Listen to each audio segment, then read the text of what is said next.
menyesal memberikan kantor cabang di tanganmu. Selesaikan urusanmu dengan Tasya terlebih dahulu. Sini berikan Nira pada papa, kata Sarhan begitu masuk ke dalam ruang perawatan Nira. Belinda yang tidur ayam langsung bangun begitu mendengar suara Sarhan yang syarat amarah tertahan. Bo asteris ha. Gara-gara perempuan, kamu bisa terjerumus begitu dalam. Bagaimana kamu bisa mengurusi keluargamu ini? Masih untung Belinda masih mau bertahan denganmu. Bo asteris ha. Bo asteris ha. Bo asteris ha. Sarhan masih melampiaskan kemarahan kepada Gio yang saat ini mengulurkan Nira yang berada dalam gendongannya kepada sang mama. Kamu tahu Gio, hancurnya seorang lelaki itu jika sudah terhanyut pada minuman, perempuan dan harta. Kamu mau hidupmu hancur? Boleh saja, tapi jangan seret Linda dan Nira di dalamnya. Mama tidak pernah mendidik anak Mama untuk menjadi seorang pecundang, kata Mala menimpali ucapan sang suami. Ma, Gio sudah berubah. Saat itu aku terlena karena bujuk rayu Tasya. Lagi pula, dari awal aku tidak kenal Belinda, dan tahu-tahu kakek meminta untuk menikah dengannya, sementara aku sudah berpacaran dengan Tasya. Aku mengatakan ini bukan bermaksud untuk membenarkan tindakanku yang mengacuhkan Belinda dan berbuat seenaknya dulu. Tidak, bukan begitu. Tolong, lihat dari sisiku. Aku juga korban di sini, aku sendiri tidak menyangka jika Hasan ternyata bukan Hasan. Papa tahu sendiri, bagaimana baiknya dia saat mendonorkan G asteris jal untuk Papa. Lalu, aku sadar saat aku menikah dengan Belinda, dan dia mulai mengasteris camku sebelum menghilang. Aku berusaha untuk mencari tahu ada apa sebenarnya. Maka dari itu, aku juga meminta maaf kepada istriku, jika selama ini aku selalu berlaku tidak adil dan bahkan berbicara ketus padanya. Semua itu aku lakukan, supaya Tasya tidak curiga jika aku mencari tahu tentang mereka. Aku memang tidak tahu jika Hasan memiliki nama lain. Tapi, aku tahu jika dia ada hubungannya dengan Tasya. Aku masih mencari tahu hal ini. Selama 4 tahun kamu mencari tahu dan baru mengatakannya sekarang. Mana hasilnya? Balas Sarhan. Hasan menghilang, Pak, aku harus mencari di mana. Aku juga tidak mungkin menggunakan uang pemberian Papa dan hasil kerjaku hanya untuk mencari orang itu. Aku lebih baik menjaga supaya Belinda tetap di rumah. Aku sering mendapatkan surat kaleng, jika sampai Belinda diketahui keluar rumah, seseorang akan main asteris bak kepalanya. Kalau Papa pikir aku tidak mencari tahu, aku sudah mencari tahu. Bahkan di surat itu bersih, tidak ada sidik jari satupun, selain aku tentu saja karena membukanya. Aku memang sudah curiga jika ada mata-mata di dalam rumah. Tapi, aku tidak menyangka jika ternyata semua berkumpul di rumah Papa. Maka dari itu, aku rela dikatakan kejam saat menyingkirkan semua pembantu dari rumah, dan membiarkan Belinda mengurus semuanya. Aku tidak mau mengambil resiko. Walaupun saat itu aku tidak atau belum mencintainya, yang pasti aku tidak mau sesuatu yang buruk menimpanya. Aku tahu ada yang tidak beres dengan orang tuanya juga. Tapi, tentu aku tidak bisa gegabah mengambil kesimpulan. Farah itu sangat licik, ditambah lagi Belinda belum lama ini berterus terang padaku jika sering mendapatkan T asteris or juga. Benar kan, sayang? Ujar Gio yang lantas menoleh ke arah Belinda yang kini memangku Nira. Belinda mengangguk mengiyakan. Aku tidak berani cerita kepada Belinda karena aku takut dia meninggalkan aku. Jika sampai terjadi hal yang tidak diinginkan padanya, aku pasti akan dihantui rasa bersalah. Lalu, bagaimana sekarang? Apa kamu masih belum mencintai istrimu? Tanya Mala. Mengingat kembali bagaimana sikap anaknya dengan seenaknya membawa Tasya menemui Belinda yang baru saja melahirkan di rumah sakit. Tentu aku mencintai dia karena dirinya. Bukan karena ada Nira di antara kami. Lalu, bagaimana dengan kebun, Pak? Sedang dalam penyelidikan, perasaan Papa mengatakan semua ada hubungannya dengan percobaan pencu asteris-asteris Nira. Sengaja membuat kita sibuk, hingga terlena dan mengambil kesempatan untuk mencu asteris-asteris Nira dan membebaskan Anjar. Aku harus mencari tahu. Tapi, aku mendapat kabar bahwa ibumu juga dibawa ke rumah sakit jiwa. Sayang, kata Gio. Belinda menegakkan tubuhnya. Kenapa? Jiwanya terguncang mendapati kenyataan bahwa Aiza dan Elvina telah membuka rahasia, bahwa kamu adalah bukan putri kandungnya.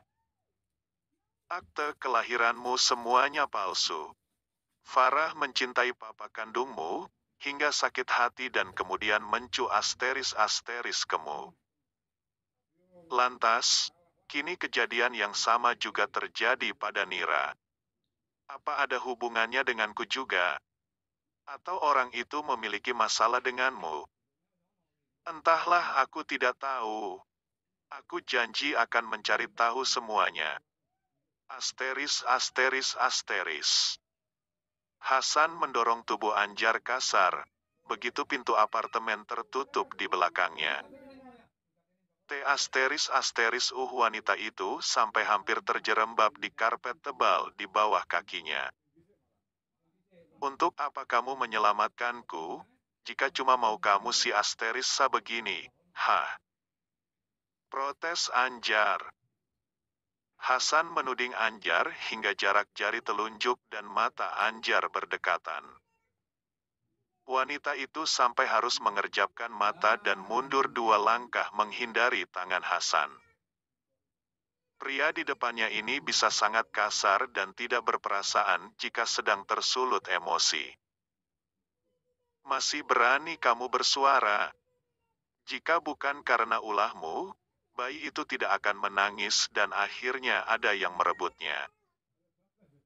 Hasan stres berat. Bagaimana tidak?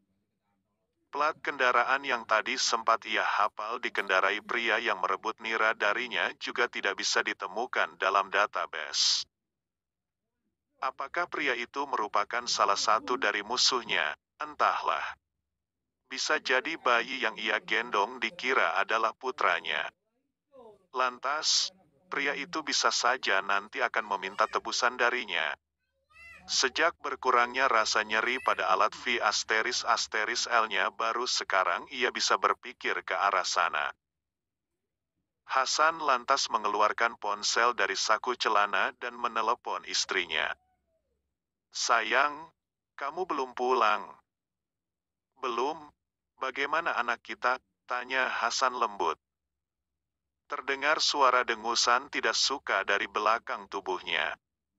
Hasan berbalik badan dan menatap tajam ke arah Anjar penuh dengan ancaman. Ada nih, udah bobo. Baguslah, jangan lupa cek semua pintu dan jendela, jangan sampai terjadi apa-apa di rumah. Terdengar helaan napas panjang dari seberang telepon dan kemudian wanita itu bersuara. Kami lebih merasa aman jika ada kamu di rumah. Jangan cari perkara saat ini, Vini. Aku sedang dalam suasana hati tidak bagus, ujar Hasan dingin. Beda sekali dengan saat awal ia melakukan panggilan.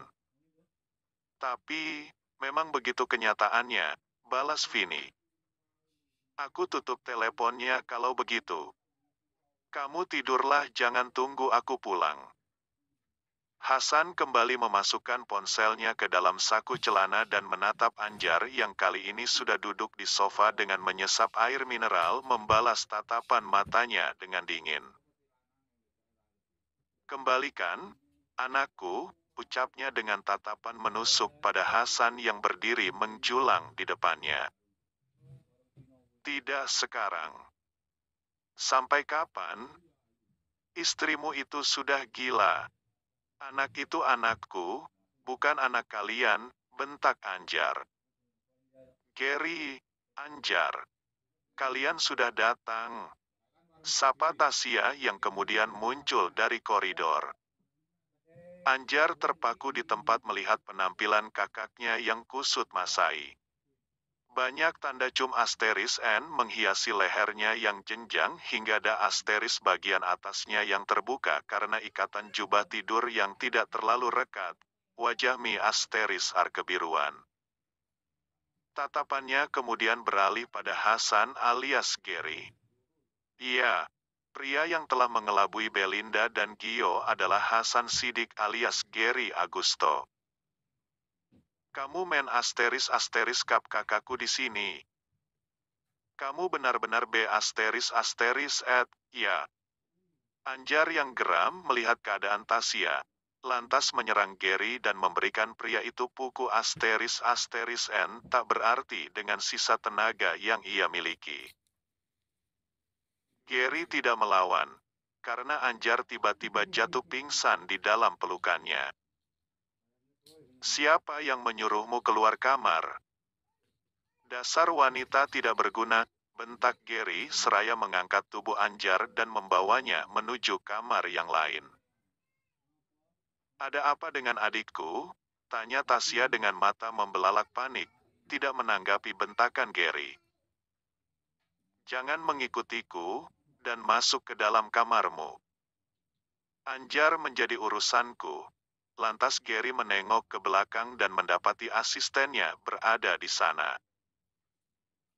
Bawa dia ke kamar dan segera hubungi dokter.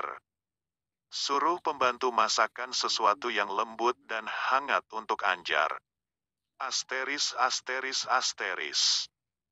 Kembali ke rumah sakit, Sarhan menatap sang anak tajam. Jadi, apa rencanamu? Sampai kapan kamu akan biarkan pria itu mengusik hidup kita? Cak. Kalau tahu begini, aku tidak mau melakukan operasi G asteris jal yang dari dirinya. Bayangkan ada organ tubuh pen-J asteris di tubuhku. Desis Sarhan, karena khawatir suaranya akan mengganggu tidur Nira, yang saat ini mulai bergerak gelisah. Sepertinya bayi itu mulai menyadari jika dirinya sudah berpindah tangan. Bujukan malah dengan menimang dirinya tak mempan. Lantas malah mengerahkan bayi itu kepada sang mama, Belinda. Segera pergi dari sini dan selesaikan urusanmu dengan Hasan, perintah Sarhan kepada Gio. Gio hanya mengangguk, karena tak ingin membuat Nira terusik.